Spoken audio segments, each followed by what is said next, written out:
before I get going, I can never help myself but adjust my slides when I work out the audience, but I'm going to quickly get a few hand raising. So who here has conducted or been involved with a trial? I'm hoping that this is like most people. Yep. Okay. Now, whose trials include an economic analysis? So can we see, like, so do this routinely? Okay. And of those who've got, can you just raise your hands a bit higher? Routinely. And of those who are raising their hands, who is in Ireland? Put your hand down. In Ireland? Yeah. Ireland. Okay, great. That's great. Good to hear. Okay, sometimes. At least once. Never. Okay, so I got a rough idea. So a lot about what I'm going to talk today, if there's one thing that you remember, is that my opinion is that all trials nowadays should have an economic component, particularly ITTs. And this is coming back to Matthias's point, which was raised earlier on, because my point of view is that sorry, am I moving away from the mic? Is, intention to treat analysis, from my point of view, is a policy analysis. You're looking at things in a real world setting. You're thinking about, would this work in the real world? So my view is we need to build into our studies translation from the start. If we wait till we've got a definitive study and then we say, right, let's try and get policy to take any notice, it's probably too late by then. So really trying to get back into the earlier stages of the studies, and I'll come back to this. So my view, if you fail to plan, then you're planning to fail in terms of translation. I think that comes back to the point that was down here about translation. Okay, and this is important because the numbers of trials that are including economic analysis are increasing rapidly. Okay, so just to set the context of what I want to cover today, I'm going to tell you why I think an economic perspective is important, and what do economic analysis in trials aim to do, and where's the field going, so to give you a bit of a flavour. So I've picked up that there's a mixture of people from abroad and people from Ireland, so hopefully there's something for everyone in here. Okay, so what is economics? Now, we've got Christmas coming up, and we heard that I've got to stick to time because of Christmas shopping. Now, you just have to ask my kids. They have unlimited wants, particularly at this time of year. However, myself, unfortunately, I have limited resources. And so, in economics, that's really what we're thinking about, that it's the choice between what we want and what the budget means we can afford. So that's not getting into any more complicated definitions of that. I think that's a good meeting point. Okay, so just to look at this from a market point of view. So most markets in the world, and Economists, we see healthcare as a market. It's quite a straightforward transaction. You know what you want to buy, you buy it. Okay, so the example here is TVs. You look at the attributes of the TV. Is it big enough? Is it within my budget? And you make quite an explicit decision. With healthcare, we have something similar to this, that we have a transactional approach between a service provider and a consumer, which being the patient. And this is where the area that we like to study. However, going back to the really early findings of health economics, there's unpredictability with health. So essentially, health is a critical good that has an unpredicted demand. So we never know when we're going to get ill, but it's really important that we stay healthy. And when we think about the goods in healthcare, they're not goods as such, they're services. So we're not really buying them. So essentially, we can't test our products. We need to have information to do that. It's made a little bit more complicated because we have this third-party payer arrangement. So we don't actually judge our healthcare and then come away and say, oh, well, that was worth paying for. So overall, what this creates is a lot of asymmetries of information in this market, which trials are really important to inform. Okay, so that means that there's specific market failures. Okay, so the solution, as I say, is information. So from an economic perspective, what we're thinking about is essentially breaking it down, the inputs versus the outputs. So the field is going in a direction where we are actually also starting to take a lot of interest in the process, and I'll get onto some of that as we go. But essentially, how much does it cost, and what services and resources are required, and what kinds of gains does that give? And for those of you who know economic evaluations and trials, you're probably working at the pragmatic end of things where you're looking at service models. Some of you may be looking at commercial or preclinical trials, drugs. There's a different type of economic approach there. Anyway, so the inputs are really your budget, your resources, and essentially those all boil down to costs. And the outputs, as most of you who know a bit about health economics, you've probably heard the term QALYs, quality adjusted life years. However, it doesn't only need to be that, because from a human capital point of view, we're also, governments would be interested in that healthy individual becomes a taxpayer, and that's why they pay an interest in economic evaluations. But also, there's different ways of looking at that. We could be more interested in more broader well-being than just health. For example, happiness could be an indicator. So I'm going to try and break down my talk into these bits so that you've got, for those of you who are not familiar with economics, you've got something to hang on to. That's inputs, process, and outputs. Okay, so let's look at this in a global side. So as you know, I'm working with the Global Brain Health Institute, so I know Ireland, I know the UK. I was based over in York before this.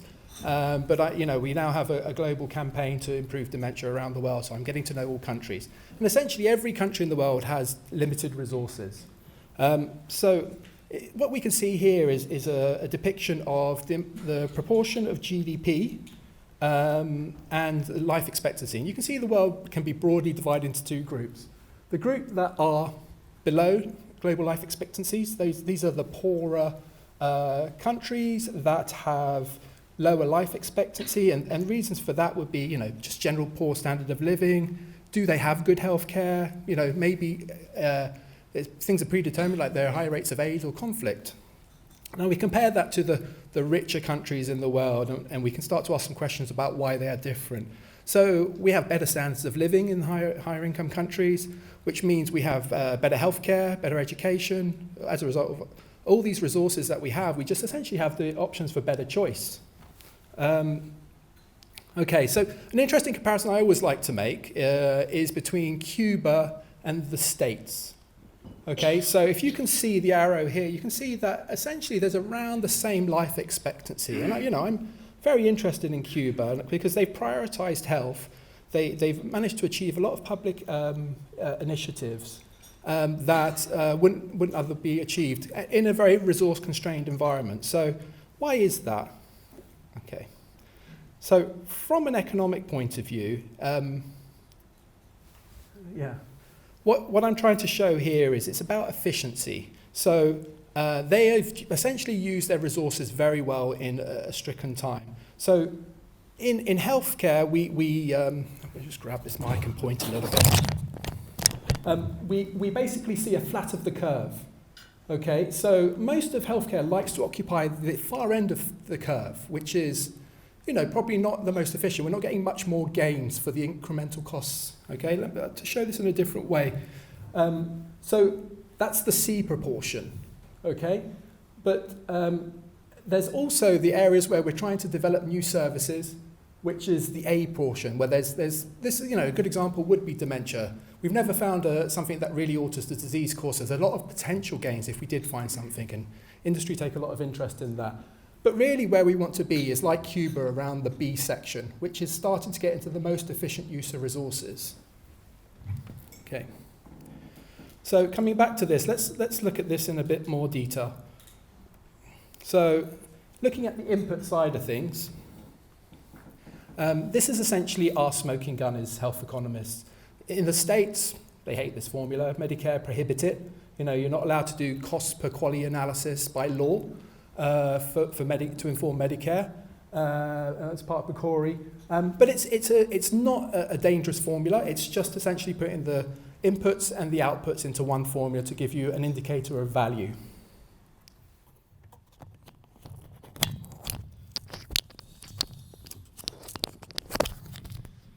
Okay. So when we do this and we calculate these incremental cost effectiveness ratio, what we want to do is make a comparison of two dimensions. So if we put them on a plane, we can have the effects on one axis and the costs on the other. And depending on the four quadrants we fall into, if you imagine where the x and y axis are crossing, that's your comparator.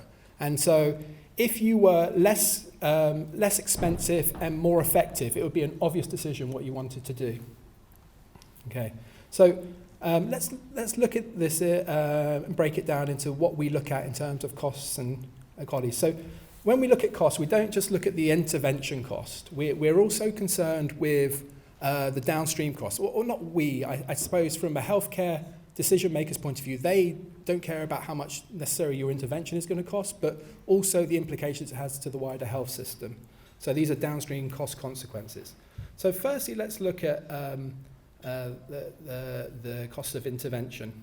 I'm going to refer to studies that I've done because I think they pull out the point. So whilst I was in York, I was involved with 2 studies called CASPER and CASPER Plus, which are essentially looking at case management collaborative care. I think I've got some details. And for those of you who are involved in complex interventions, I use this example because it's a complex intervention that had a positive result, which I think is quite rare in complex intervention. I don't know if people agree with me here. We see a lot of null findings with complex interventions. And I think that the economics talks to why that is. So by looking at the resources and how we monitor them in CASPER, I think it tells a really interesting story. Needless to say, positive result, JAMA were interested in the study, so that was good for my career. What it has, for those of you who are from the UK, you might know IAPT, Improving Access to Psychological Therapies. It's an approach for addressing mental health conditions in the UK, and we were using that as a construct. There's very good data infrastructures for that. So I think it tells a good story about how we can make complex service models more likely to be non-null results. Okay, so let's look at that in a bit more detail. So most of the time, economists will do a calculation based on a protocol that you might give them of what they expect the cost to be. So this is essentially that calculation, and I calculated, and it's tiny on this monitor, but £455 was the expected cost. Now, because IAPT tracks every single service contact of the patient with the Band 4 psychological wellbeing practitioner, we can see what that looked like across the study. Really interesting is to see that we've got this kind of bimodal distribution that we see. And CASPER, the first of the 2 randomized controlled trials, was for subthreshold depression. So you might say, okay, so subthreshold depression, these people are at the point where perhaps some of them don't really need services, and maybe they'll just discontinue for that reason. So we'd expect to see this kind of bimodal because the therapist just differentiates that out, and then after 2 or 3 services, they go, right, thanks a lot, but no thanks. So the interesting thing from that is also by comparing this, we were able to see that the expected protocol price is actually higher than what actually happens in the real world, which if you're talking to governments, it's probably going to, be quite useful, okay? Okay, so CASPER and CASPER Plus. So CASPER Plus was looking at threshold levels of depression. So these are people that are much more severely depressed. The interesting thing is you can still see this bimodal distribution, which, you know, because we've taken people at thresholds that are higher, then you start to say, well, that won't happen. But as you can see from this, as you'd expect, there's a much more broader variance in the amount of services received for the people with threshold depression than compared to subthreshold, to the extent where you can see that there's, on average, a different number of services consumed. But also, when we think about people who have depression, maybe it's not to do with the worried well, because in actual fact, there's something being said here about, there seems to be higher rates of zeros in there. You know, people that just don't engage with services, they discontinue faster, in actual fact, in the more depressed group. So that's something that maybe from a, intention to treat view of the world we might miss.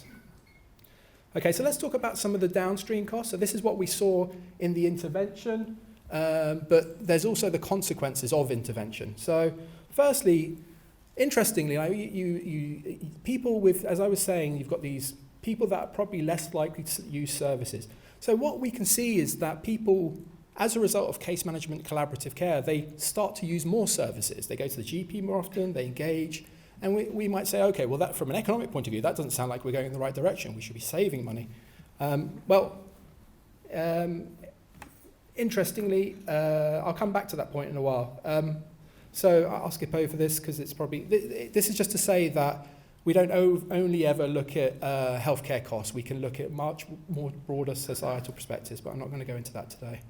The other thing that we were able to do with CASPER studies is, for those of you who are from the UK, you probably know that there's systems like PCMIS, EMIS Web. We worked with the GPs very closely to obtain all the data. So we ended up with around 100,000 items of prescription data for the sample population, which when you put in that data into the studies at an individual level, tells you so much about the multimorbidities and sources of heterogeneity that it was almost contentious amongst the group. Anyway, so this was an interesting and fun, geeky exercise that I did with this. Okay, and all of this big data that working with economists is starting to really change the state of, how we do these studies. We've got these huge data sources that can tell us so much more, and I think it's making us think much more closely about what the services we're trying to design and how they can actually result in being cost effective. Okay, so that's telling you about the cost side. I want to just move on to the intervention side. And this might be just, for some of you that have done economic analysis, might be a bit of a refresher, but for those of you who haven't, I think it's good to kind of lay the basis of what we try to do as economists. We're not interested in clinical outcomes. We're interested in, does the health system produce health? Because that's the objective of the system. It's not to save money, it's not to win votes, it's not to do any objective. The system is set up, and the trials that you do are set up to improve the overall health status. Okay, so this is an adaptation of a model that shows that as individuals in society, we make consumption decisions between, shall I spend my money on health or shall I spend it on the TV? And we make these decisions, and eventually we have a production frontier that says, based on the differing choices that we might make, we might ultimately reflect our own utility. So there's a point in time where the individual's utility, that's how much pleasure we get from the varying consumption decisions comes into equalization or equilibrium. And essentially that dictates how we divide our budget up. So in economic evaluation, when we calculate these things called quality adjusted life years, we want to reflect people's preferences in there as well. So if we're talking about spending your money, your tax-paid money into a health system, the end product of the health should also be reflecting what you would prefer in your health status. So I'll come back to that in a minute. But just to break down qualities a little bit. So first, the idea is that we look at life expectancy, but then we also want to think about the quality of life. So here's our individual without treatment, and this is his trajectory of life. And then we compare that with treatment. So here's the exercise person, and you can see that their quantity of life and quality of life are improved. So what we're trying to estimate out of this as economists is this incremental bit. So to make that a little bit more clear, you can see the grayed area here. And so that's in the formula, this effectiveness 1 minus effectiveness 2. Okay, but this, remember, bear in mind, this is not only quality and quantity of life, but this is preference weighted. So I'm doing some work at the moment in dementia with the Global Brain Health Institute, and we're trying to think about how can we do this better with dementia. And I think there's an interesting story. We're working with some people in Australia about this. And there's a variety of tools that we can use. EQ5D, a lot of you have probably heard of that. That's the most commonly used because it's a reference standard for NICE. It's the way that they have dictated that policies will be based on a reference standard. But there's a variety of other tools. And they all add up to having different permutations. So EQ5D is 5 dimensions, 3 levels, so it gives you 243 different combinations. And we can ask population to say, okay, when you look at like having a bit better mobility, a bit worse, pain, which would you prefer? And we're getting people's preferences that way. So when we look at dementia, maybe instruments aren't always sensitive, and I'll come on to show you some comparisons from CASPER later on that. But it's also, as you're designing studies, you're probably very acutely aware of the burden you place on your participants as well, right? So a good example is the DEM-QOL. That was developed to be, okay, EQ5D doesn't work. It doesn't take into account that people need proxies down the line. So this was an initiative. But the time measurement suggests here from the systematic review that it takes around 29 minutes to complete. That's not acceptable, I think, particularly with someone with dementia. So I'm quite interested in developing something with colleagues in Australia to have a tool that can kind of be more policy informative for people with dementia. And because the tide, I think, is shifting with dementia, I think I'm in a good place,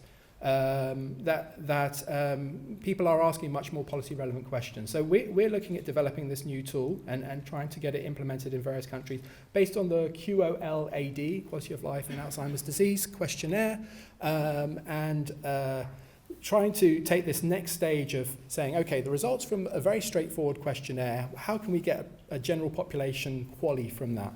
So created a classification system as the first step, and then we do essentially a preference study. So this is really to help you all understand when someone talks about qualities to you, what's happened in the background. So this is an indirect way to estimate qualities. There's direct ways, but again, that adds a lot of burden to studies. How am I doing for time? Good? Okay. Okay, so yeah, coming back to this idea, that's also included in there that, you know, we've got a health state utility that calculates qualities that are based on preferences, and that's what's happening at each time point. Now, coming back to CASPER, let me just go back to this example. This is something I use as a teaching aid more than anything, yeah, and it's based over, you know, probably 17 years. We no studies do that. CASPER was over 3 time points, as you can see here. We've got baseline, I think 2 months, 6 months, and 12 months, and 4 months, 12 months, and 18 months. And you can see that the PHQ-9 was the primary measure for that, and the economics was the bit that you add on. So you can see that there's some differences in health state utilities at baseline, okay? And then, but you can essentially see this idea of an area under the curve with this graph. So just to help you understand what happens in, you know, your pragmatic trial. Okay, so let's kind of think about joining up some of the dots on this. I mean, this is my attempt at being humorous. But essentially, this is what we do at the end of this. We've got costs, we've got qualities, and they are 2 separate sources of data, but they're interlinked. They're not mutually exclusive. The more healthcare you use, more likely you are going to be healthy, right? So we have to kind of join the dots up. And I think that's actually quite informative, particularly for Ireland, where we do have a system that is partly private, partly public, probably a third group that's somewhere just above the threshold for qualifying for a medical card that are, you know, maybe paying out of pocket quite a lot, but don't have private healthcare. So these things are really interesting because there can be varying levels of consumption that we might overlook in just an average population view of the world. Okay, so how do we do this? So one of the ways I've done this is, I'm not getting too technical, but this is seemingly unrelated regression, which essentially takes into account the joint distribution of costs and qualities. And the useful thing here is that you've got a correlation between those two that brings out the effect and gives you much more precision in your estimates. Okay, so you can arrive at a, for those of you, your 95% confidence intervals, well, taking that bootstrap and applying a different method, you can pull out a confidence ellipse. So you can see, right, how confident are we on the costs? And you can see that the costs are quite precise. However, the qualities, there's quite a lot of variance on that. And we'll come back to talk about that in a second, because that's based on the EQ5D. Okay? Main point to say about this is that for those of you who know NICE, you've probably heard that they have an explicit threshold, 20 to 30,000 was there. You know, it wasn't always explicit. It became explicit because of colleagues in York who made it explicit. But this falls underneath that. So that means that, at least in the UK, there's a mandate to say that this should be implemented. You know, it'd be nice if we were just having a discussion that we need to be thinking about having this framework applied in other countries. And I hope I'll call you all to arms as trialists to join me in that plight in Ireland, because I think if we routinely include economics and we show that it's cost effective, we have much stronger buying power in saying this needs to be implemented in the real world. I also think it helps with the industry. The more that we can show service design models that are cost effective, you know, i.e. it's not in your interest to spend money on what you were doing originally, the more that we can improve the health system. So bottom line is CASPER was cited by NICE and it's now part of their guidelines for dementia. Okay, so Interestingly, just to take this kind of post hoc view that I was talking about, that we also had extra data where we take into account this bimodal distribution, you can see it really becomes cost effective then. So this is 3,000 per quali, so that's really cost effective. We don't have to push the point. It was already cost effective based on our base case analysis, so NICE accepted that. Now I'm going to take you into CASPER Plus, because CASPER Plus is a much more complicated population, right? You know, people with threshold depression aren't so straightforward to deal with. Okay, so you can see from the study design, very similar to CASPER, completely different population. It asymptotes lower, so this is a cost effectiveness acceptability curve. So as the amount of money that you're prepared to spend increases as a reimbursement agency, you know, what is the probability that the treatment's going to be cost effective? And you can see it kind of gets to about 70 or 80%. So probably no matter how much you want to spend on this, you're not going to be certain it's cost effective, okay?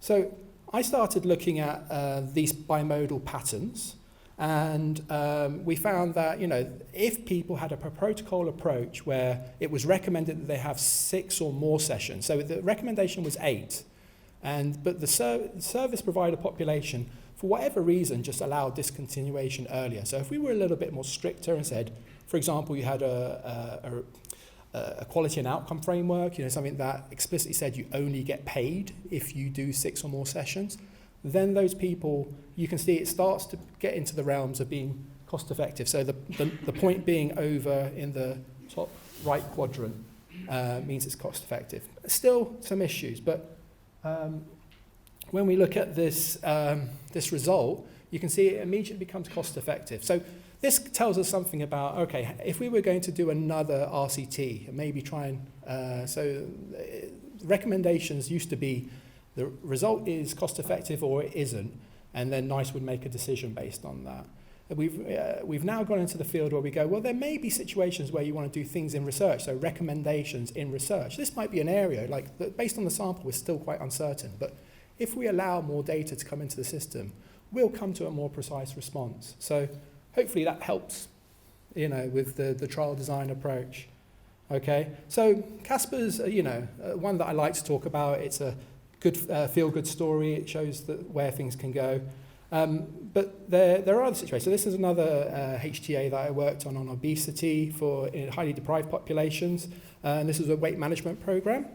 The story, when we look at the incremental cost effectiveness ratio, is slightly different, okay, because it's the uncertainty is going into the bottom quadrant. That's not a bad thing, because it means it looks like it's more effective, and it may also save you some money. So that's going in a positive direction in there, and you can see that the asymptote of the cost effectiveness acceptability curve is kind of getting there. But maybe this is good justification for further research as well. This is an interesting one I worked on with guys in St. Thomas's, which was called PROMISE, which is first trimester progesterone therapy for women with a history of unexplained recurrent miscarriages. And the PI and myself had an interesting debate at the end of this, because this example, right, is a null finding, okay? It's basically, right, you don't know where this is falling, okay? But when you look at the economic, so the ISO, incremental cost effectiveness ratio, it's 22,000. Okay, so if we ignore the uncertainty around that, it's still probably cost effective. You know, when we look at the probabilities, although that they weren't significant, there was an increase in 2% of having a successful pregnancy. Who are we to judge that 2% increase isn't something that someone else may be willing to pay? I argued on this. Okay, it's not a definitive study, and possibly 2% isn't going to be a sufficient justification to, you know, go to a 4,000 or 5,000 population sample size. It's expensive in the first place, but it's interesting food for thought, right? Okay, so thinking more generally, I just wanted to share some reflections about this. What is the value of the economics? I think it's, as we are today, about sitting around the table in study designs. I think getting your trials, and this is maybe more for my colleagues in Ireland, us sitting around the tables and trying to come together and think about how we solve problems with our health system is important. You know, I think the UK has been a great, I did my PhD in Ireland, I went to York, and then I came back to Ireland. And I think it's been a really useful experience to see the two sides of this, because I think that we can learn from each other, and I think that the main thing that we can do as trialists is sit around the table and try and solve these problems together and have a mission towards making sure that the trials are influencing the health system. This is not just my thinking. I think this is part of a global movement that's going on. So this is a comparison of funding agencies around the world, just showing that different agencies are moving towards having different standards in their study. So you can see that NIHR at the top there, and this is probably done by some colleagues who are funded by NIHR, kind of ticks all the right boxes. But you can see that, you know, I think it's fair to say that HRB also are trying to move in this direction, that we're trying to tick all the right boxes, have patient and public involvement, because ultimately it's our money, right? Our money that goes into the HRB, our money that goes into the Department of Health. The other way around, Department of Health give it to the HRB. So we should sit at the table as consumers and say, this is what we want. I think also the basis of our studies could be better. So I've been delighted to see that HRB have now included something that I've seen in the NIHR, which is, you know, to systematically review before you fund a new study, to say, look, this is the gap, this is the point of uncertainty, and which is useful. And then I think also being visible with our process. So everyone being putting out protocols. I'll come to protocols in a minute. How am I doing for time? Okay, yeah. And the other thing I'm particularly interested in, I'll come on to this now, is research. I'm working a little bit with eLife at the moment on meta-research. And it's a really interesting area when we think about the world. I think this is all, you know, as an economist, you want to see some real numbers. And so this is 2013 data from a study of all the funding agencies in the world. Anyone from the States here? I know John is originally from the States, but it's ridiculous how much money the States have going into healthcare research. So this is 2013 figures, and I think there's 26 billion at that time. The figures for 2020 are expected to go to 40 billion. When you compare that to what the European Commission has, it's at this point in time, it's around 4 billion. Okay, that's across all member states.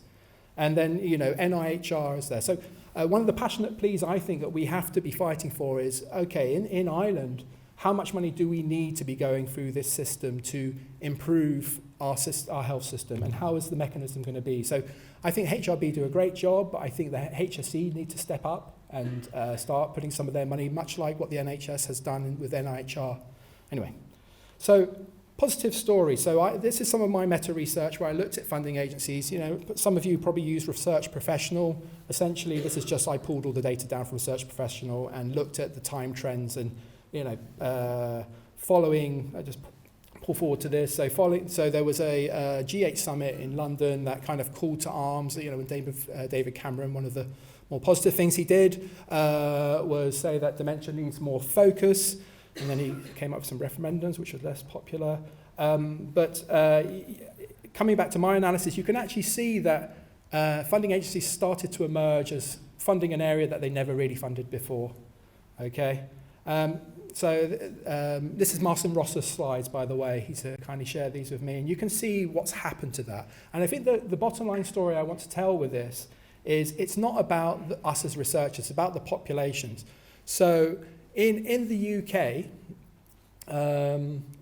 one in 5 people were getting into cancer studies, okay, if you had cancer, which from a consumer point of view is good. You feel like you're at the cutting edge of getting some treatment. And that's kind of an attribute, I think, of a positive health system. At that time, 1 in 100 people were getting into dementia studies. Okay, but because of this push, particularly by people like Martin Rosser, who was the director for the NIHR dementia campaign, it's now gone to 1 in 20. So that's a real positive feel. I've worked on some of these studies myself, and I think that's where, you know, a health system should not be a divide between researchers and the service. They should be integrated now. You know, some proportion of it should be more monitoring. If for no other reason, what gets measured gets done, right? You know, there's less ambiguity. Okay, so that's the story there. So that's kind of still thinking about the input side, but this is output. So this is some other research I'm doing with a colleague in Brazil, and you can see this on YouTube. It has about 10,000 hits now. But it's essentially all the Medline data. 29 million, and you can see that how trends have changed over time, so I would recommend watching that. Okay, I'll probably stop there. I don't think, where do we start? So maybe there's some interesting things to discuss, and if we don't have a lot of time for questions, I'm happy to talk over lunch. I think it's at the protocol end of things. So I'm really proud. I mean, not everyone else here, probably you're proud of the paper that got into Lancet with a positive finding. I really like my protocol papers, okay, because that's where I designed a study that then went on to, give a definitive answer. So I think we shouldn't be always like egotistically going for the big study. I think, as academics, we should be thinking about design much more. Okay, so in summary, these are my recommendations. So a lot of pragmatic studies nowadays are complex intervention designs, often service models. And so feasibility, these are the steps I would recommend. We all need to start with systematic reviews. With CASPER, we had a meta-regression which pulled out some of the components that were implemented ultimately. So Simon Gilbody, who was the PI of that, was Trevor Sheldon, who started the Centre for Review and Dissemination, so he was of that group. So there was this kind of evidence base built into the design of the intervention, and that, I think, helped to make it a non-null finding. Doing systematic review allows us as economists to work with you during a feasibility stage to do decision analytic modelling. We can do some, without even collecting any more primary data, we can kind of get a Bayesian prior, which says, is this likely to be cost effective? What do you need to know to move the model, and where's the value of the information in there? But another thing that's really appearing in the UK particularly is within feasibility studies, a discrete choice experiment. So let's not only think about can we produce health, but in that box, in the process, do people actually want this? Are we exposing them to things that, in an intention to treat, why might they not continue? So that's our approach. But then I also think that there's the qualitative side. So process evaluation with some of the nursing home studies I've done, they're vital because if you've got a non-null finding, you still come away with some reason why that is and probably have the case for the next study. Okay, and then so one of the things that's for some of the management committees I'm on at the moment, particularly one in Oxford, is this kind of battle of health economic analysis plans and statistical analysis plans. We're kind of seeing that there's a movement towards trying to push those to be together, because essentially you've got two analysts trying to cohabit the same space. Charles Unit kind of hold their data, the health economist eventually gets it 2 weeks before the deadline. Yeah, okay. I think we can get over that stuff a little bit. So, and this design is going to be there. Okay, so those are my recommendations. Thank you very much for your time, and if we have time, I'll be happy to take questions.